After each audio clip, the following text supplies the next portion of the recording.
It's a tradition we got. The earliest Border Patrol recruits faced a daunting challenge. There were 450 officers to patrol thousands of miles of border. Superior horsemanship and tracking skills were the officers' stock in trade.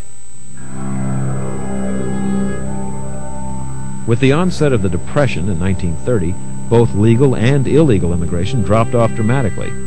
For the first time in history, more people left the United States than came to live here.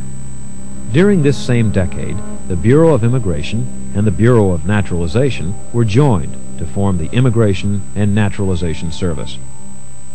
Despite the decline in immigration during the 30s, the challenges facing the Immigration Service were growing. The number of ports of entry along our nation's land borders had more than doubled since the turn of the century, and those ports now routinely stayed open 24 hours a day. Meanwhile, escalating hostilities in Europe were generating new fears about national security on the home front. In 1940, Congress passed legislation requiring all aliens over the age of 14 to register. Over the next 6 months, more than 5 million aliens went to local post offices to sign up and be fingerprinted.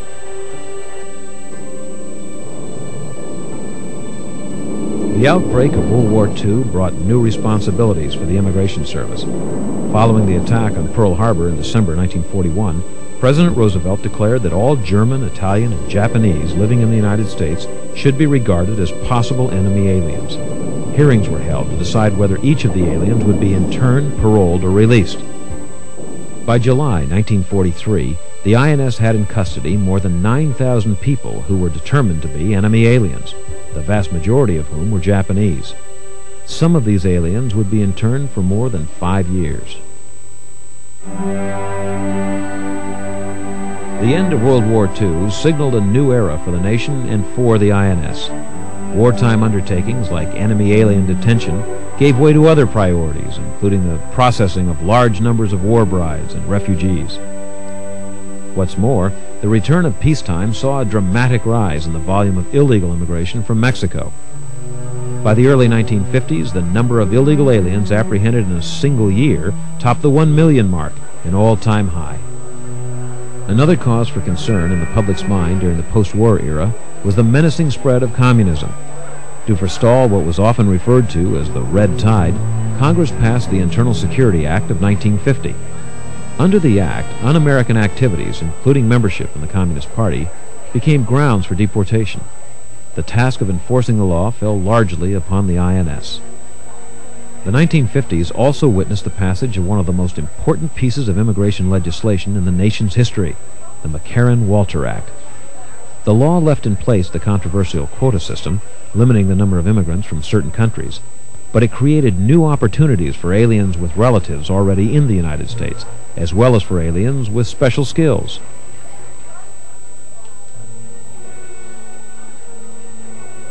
Beginning in the late 1950s, the INS became increasingly concerned about the number of criminal aliens in the United States.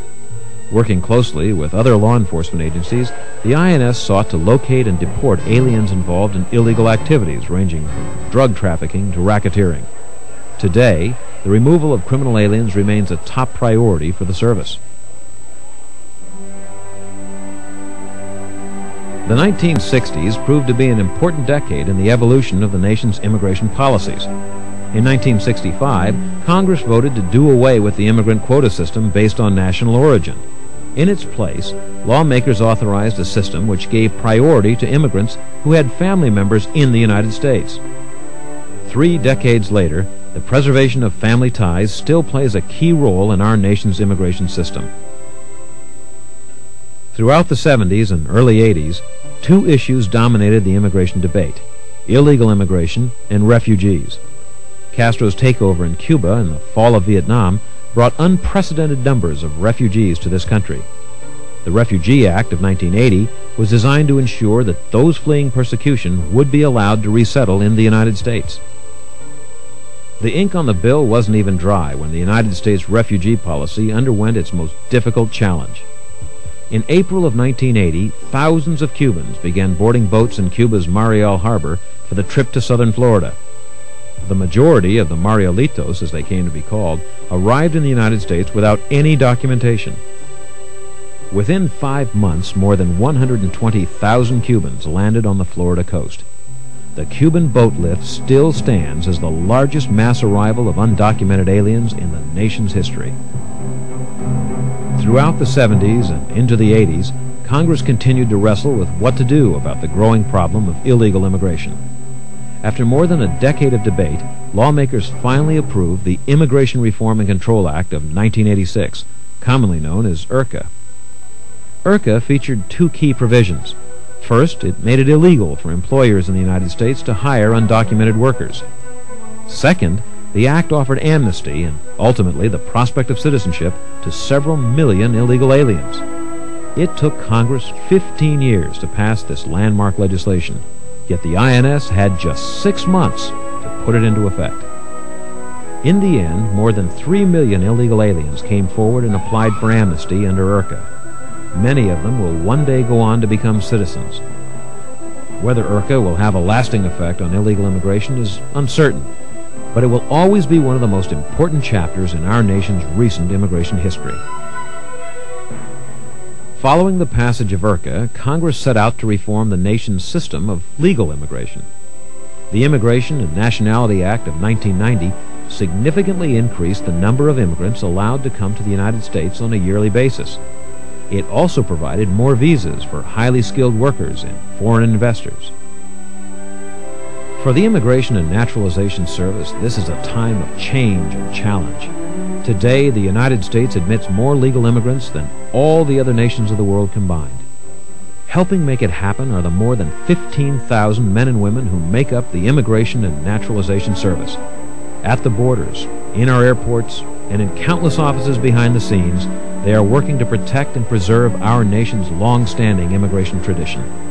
I've worked with the INS now in all my time in Washington, and I deeply admire those who are willing to serve and do serve with great pride, and who deal with human beings out of compassion and care. The INS today bears little resemblance to the tiny agency that first came into being a century ago.